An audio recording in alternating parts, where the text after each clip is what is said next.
Hello बच्चों। आइए कुछ पॉलिटेक्निक के एग्जाम के लिए कुछ मैथमेटिक्स के क्वेश्चन को प्रैक्टिस करते हैं। इसको आसान तरीके से बताते हैं, समझिए। कुछ ऐसा दिया गया है, log 10 theta base 5 equal to इतना दिया गया है। हमें cos थीटा की वैल्यू बतानी है। इसको सॉल्व करते हैं। यहाँ पे हम लिखेंगे log और 10 theta base 5 equal to log 4 base 5 into log 2 sine theta और बेस 4 है।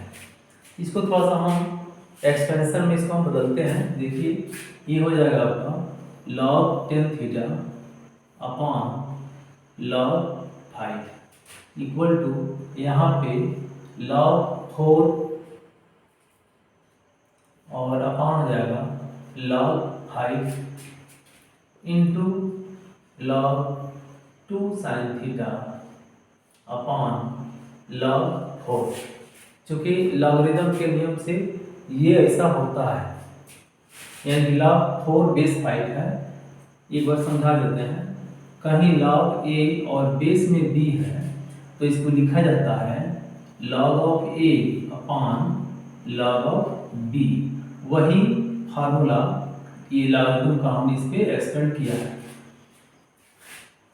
और हम क्या करेंगे, इसको देख रहे हैं इक्वल के बोथ साइड है, ये कट जाएगा, यहाँ भी ऊपर नीचे कट जाएगा। क्या मिलेगा हमें?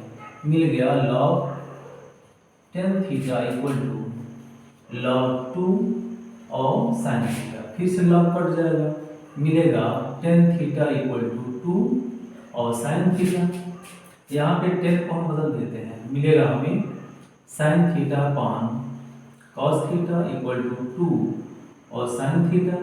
यहाँ से कुछ कटने वाला है, ये मिलेगा 1 upon cos theta equal to 2, यानी कि हमें मिल गया यहाँ से कॉस थीटा इक्वल टू 1/2। और यही हमारा ये आंसर हो जाएगा। आशा करते हैं समझ आ रहा होगा। इसको मिटाने वास्ते एक और क्वेश्चन है, उसको बताते हैं। इसको मिटा देते हैं। ये क्वेश्चन दिया गया है, कह रहा है कि sine theta upon cosec theta equal to क्या होगा। कुछ ऐसा पॉलिटेक्निक का पूछा हुआ क्वेश्चन है। यहाँ पे हम इसको एक्सपेंड कर देते हैं। ये हो जाएगा आपका साइन थीटा अपॉन कोसेक को बदल देंगे, हो जाएगा 1 अपॉन साइन थीटा। मैथमेटिक्स के रूल के अकॉर्डिंग ये साइन थीटा यहाँ पर आएगा, ये हो जाएगा साइन का स्क्वायर थीटा। इसको हम बदल देते हैं 1 माइनस कॉस स्क्वायर थीटा में। यहाँ पे हो सकता है 1 minus cos theta into cos theta, ऐसा कर सकते हैं।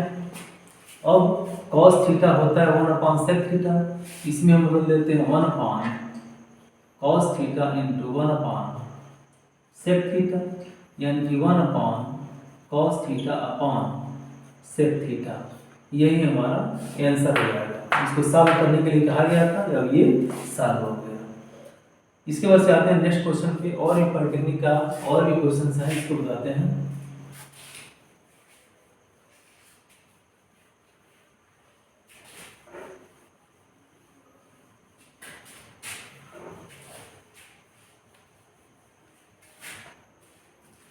इसके बाद से अगला क्वेश्चन है, कह रहा है कि log 729 बेस 9 फिर प्लस log 512 और बेस 8। यहाँ हमें बताना है इसकी वैल्यू क्या मिलेगी। इसको सॉल्व कर लेते हैं। यहाँ पे लिख सकते हैं log 9 अपॉन log 9 पहले से है, और यहाँ पे 9 की पावर 3 ऐसा होगा। फिर प्लस log ये हो जाएगा आपका 8 की पावर 3, और चूंकि यह बेस 8 है तो ये कुछ आपका हो जाएगा log ऑफ 8।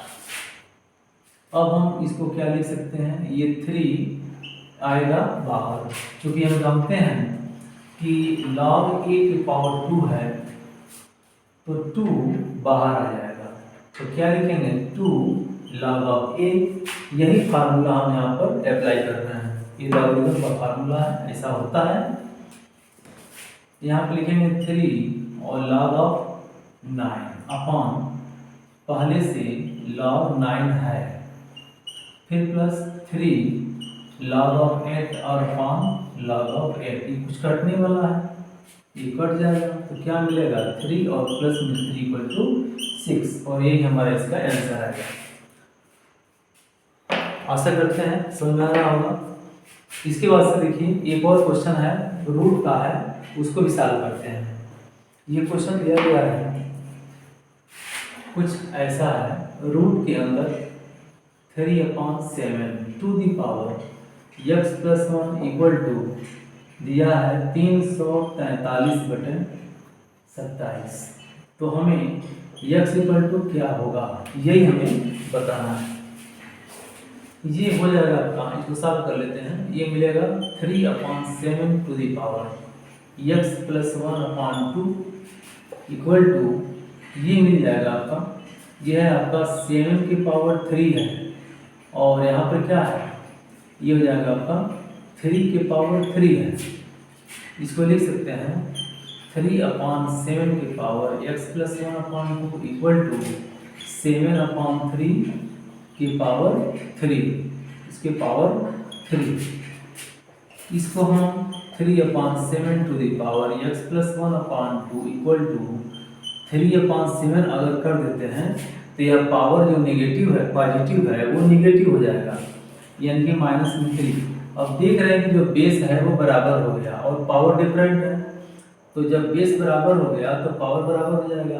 तो क्या मिलेगा x प्लस 1/2 इक्वल टू -3, इसको क्रॉस मल्टीप्लाई कर देंगे तो x प्लस 1 इक्वल टू -3 और इंटू 2, तो क्या मिलेगा, जब ये मिल जाएगा हमको, लिखेंगे x प्लस 1 इक्वल टू, यह 1 उधर जाएगा तो -6 तो है और फिर माइनस में 1 हो गया, ये लिखेंगे x, इसको हम अब इसको डाल दें, ये हो जाएगा आपका x इक्वल टू -7, और यही हमारा कंप्लीट आंसर हो जाएगा।